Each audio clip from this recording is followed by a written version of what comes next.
Aujourd'hui, nous avons une fonction à étudier. Voici la fonction f de x égale x au carré moins la valeur absolue de x, le tout sur la valeur absolue de x moins 1. En première position, on nous demande de donner le domaine de définition de cette fonction f. Ici, nous avons bien une fonction rationnelle, mais il y a aussi la présence de la valeur absolue. Donc, d de f va être égal à l'ensemble des x tel que x élément de R et le dénominateur là qui est la valeur de x moins 1 différent de 0. Valeur sur le x moins 1 égale à 0. Cela équivaut à dire que x moins 1 égale à 0. Si on se rappelle bien du cours, dans le cours on avait dit que la valeur sur le a égale à 0 équivaut à dire que a aussi égale à 0. Donc c'est cette propriété que nous venons juste d'appliquer à la valeur sur le x moins 1. Donc, on aura ici x égale à 1. Autant pour moi.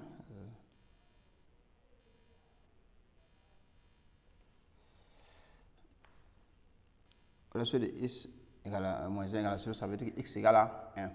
Ainsi, notre domaine de définition, on aura 2 de f égale à r privé de 1 sous forme d'intervalle, on a moins l'infini à 1 union 1 à plus l'infini. Nous avons ainsi fini avec notre première question. Celle consistant à trouver le domaine de définition de notre fonction f. Après ça, la question B, là-bas, on demande d'écrire f de x sans le symbole de la valeur absolue. Écrivons f de x sans le symbole de la valeur absolue. Pour ce faire, il faut aussi appliquer les propriétés sur la définition de la valeur absolue. Ainsi, nous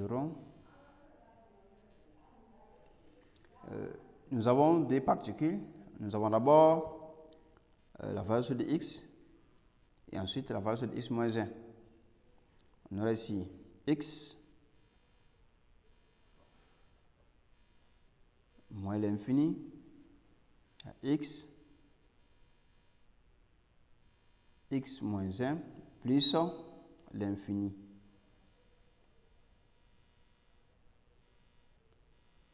F de x. Là, je n'ai pas tenu à développer comme en deuxième. On a une valeur sur le x ici, valeur sur le x moins 1. X moins 1 s'annule en x, en 0 plutôt, ici c'est 0, et l'autre là, au lieu de x moins 1, c'est 1. 1 ici. Donc, l'autre, là, à gauche, c'est négatif, donc on aura moins x. À droite, c'est positif, on aura x. Voilà, sur le x moins 1 s'annule en 1. À droite, il n'y a pas de changement parce que là-bas, c'est positif. X moins 1. Et à gauche, on aura moins x plus 1. Moins x plus 1. Maintenant, la valeur de f de x ne sera pas définie là où le dénominateur s'annule. On met double barre là-bas pour dire que ce n'est pas défini. On se rappelle bien que notre f de x, c'est bien x carré moins la valeur sur le x, la valeur sur le x moins 1. On aura ainsi ce qui suit.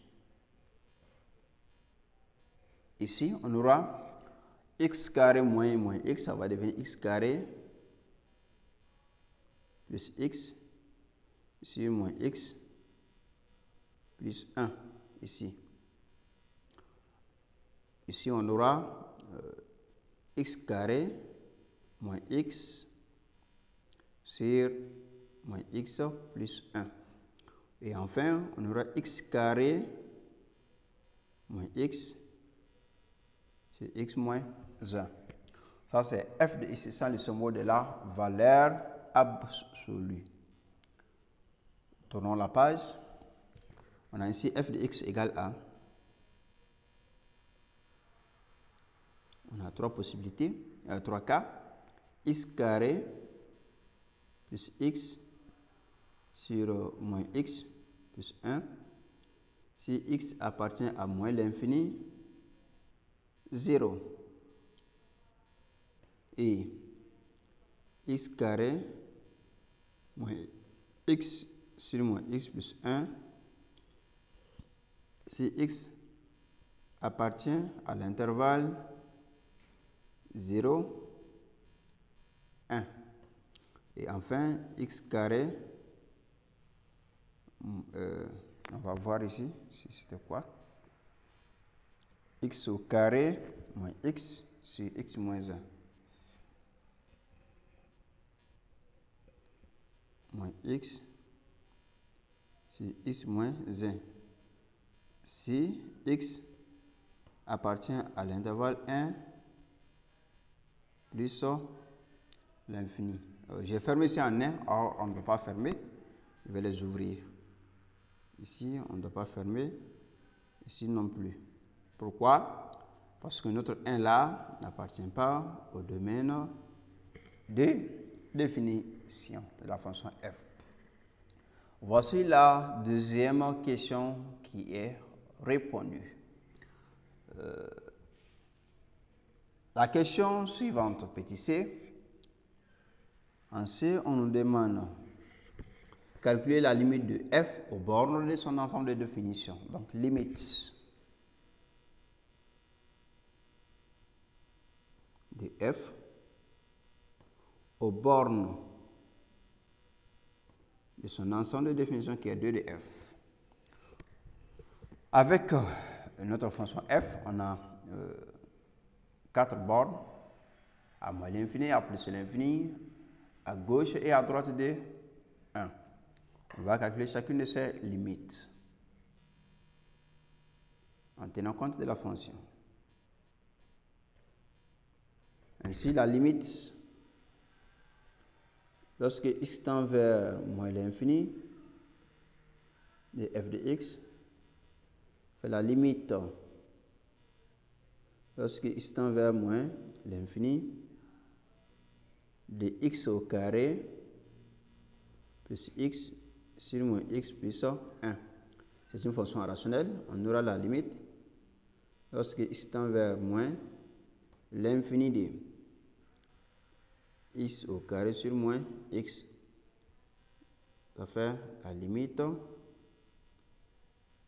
en moins l'infini de, on va simplifier par x, ça va laisser moins x, ce qui fait moins l'infini.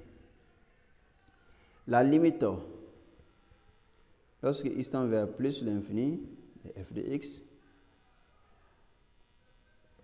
ici c'est pas moins l'infini mais plutôt plus l'infini, c'est moins l'infini, donc ça fait plus l'infini.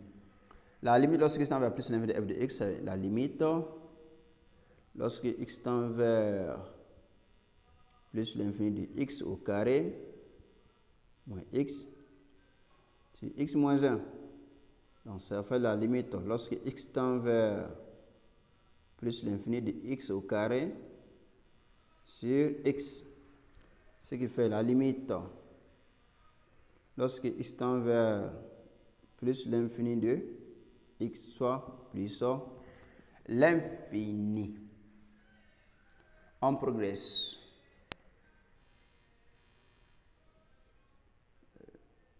La limite à gauche et la limite à droite. On va peut-être tourner la page pour bien voir.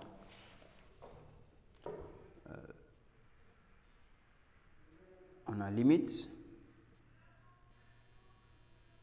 lorsque x tend vers 1 moins, c'est-à-dire à gauche, de 1, c'est égal à la limite lorsque x tend vers 1. On va voir quelle est la solution à prendre ici. C'est bien celle qui est à gauche ici. Nous sommes ici à gauche de 1, donc on prend cette expression-là. C'est ce qui est à gauche. C'est ce qu'il faut prendre ici. Donc, x, cette expression, c'est x au carré moins x sur moins x plus 1 égale, je vais mettre x en facteur au numérateur. À la limite, lorsque x tend vers 1, le x facteur de x moins 1, je mets moins aussi au numérateur en facteur, moins facteur de x moins 1, ce qui est égal à la limite, lorsque x tend vers moins 1, non plutôt 1 et non moins 1, c'est 1 et non moins 1, x tend vers 1, de x sur moins 1 qui fait moins x, ce qui va nous donner moins 1. Enfin, la limite, lorsque x tend vers 1 plus f de x, c'est-à-dire à droite de 1, égale à la limite, lorsque x tend vers 1, l'expression à prendre maintenant, on revient, c'est cette expression-là qui correspond à droite de 1. Donc x carré moins x sur x moins 1. C'est ce que nous allons prendre cette fois-ci. X au carré moins x sur x moins 1. On va mettre x en facteur. Ça fait la limite lorsque x tend vers 1 de x facteur de x moins 1 sur x moins 1. Ce qui fait la limite lorsque x tend vers 1 de x soit égal à 1. Un petit récapitulatif de ces résultats. On va le réécrire. Nous avons trouvé ce qui suit. La limite lorsque x tend vers moins l'infini de f de x égale plus l'infini. De la même façon, la limite lorsque x tend vers plus l'infini de f de x égale à plus l'infini. La limite lorsque x tend vers 1 moins de f de x égale à moins 1. Et la limite lorsque x tend vers 1 plus de f de x égale à 1. Voilà, la troisième question est ainsi répondue. Après cette question, nous arrivons à la dernière question qui est D, mais elle est composée de deux parties. Ainsi, nous avons petit d. On dit étudier la continuité de f au point x0 égale à 1. Continuité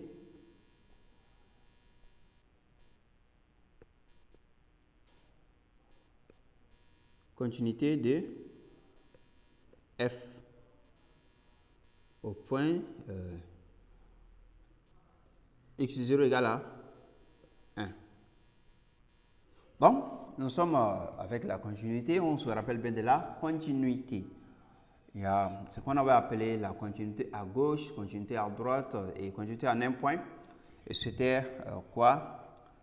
C'est continu lorsque c'est continu en x0 lorsque la limite à gauche est égale à la limite à droite et toutes ces limites sont égales à l'image.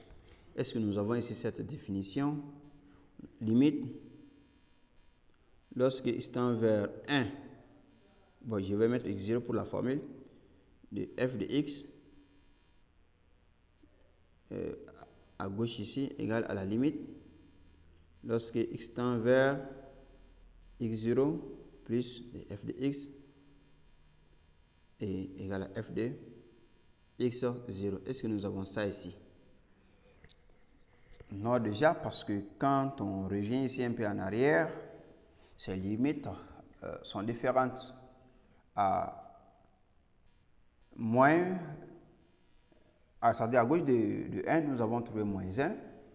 Et à droite, nous avons trouvé 1 là-bas. Donc, puisque moins 1 est différent de 1, alors la fonction f n'est pas continue en x0 égale à 1.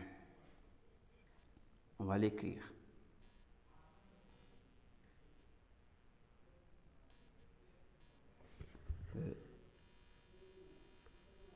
F n'est pas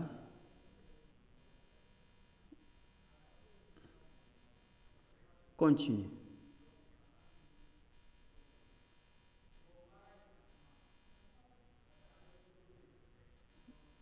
En x0 égale à 1, car la limite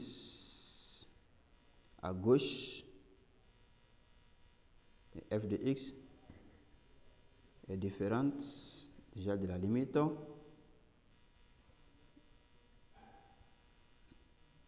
à droite de f de x. On dit, peut-on prolonger f par continuité au point x0 égale à 1? Est-ce qu'on peut prolonger par continuité? Non, puisque la limite à gauche est différente de la limite à droite, donc la continuité n'est pas possible.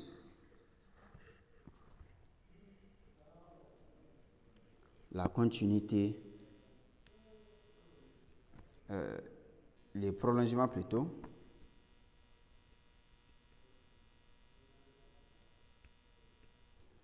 par continuité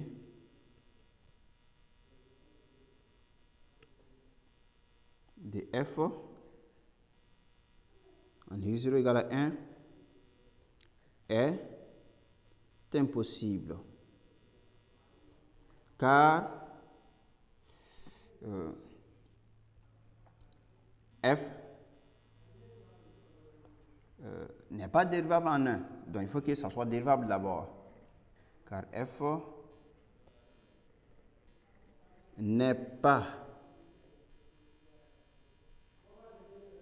dérivable en 1. Voilà ce que j'avais à dire sur cette vidéo. Et il est demandé à toute personne ayant constaté une erreur de nous la faire parvenir.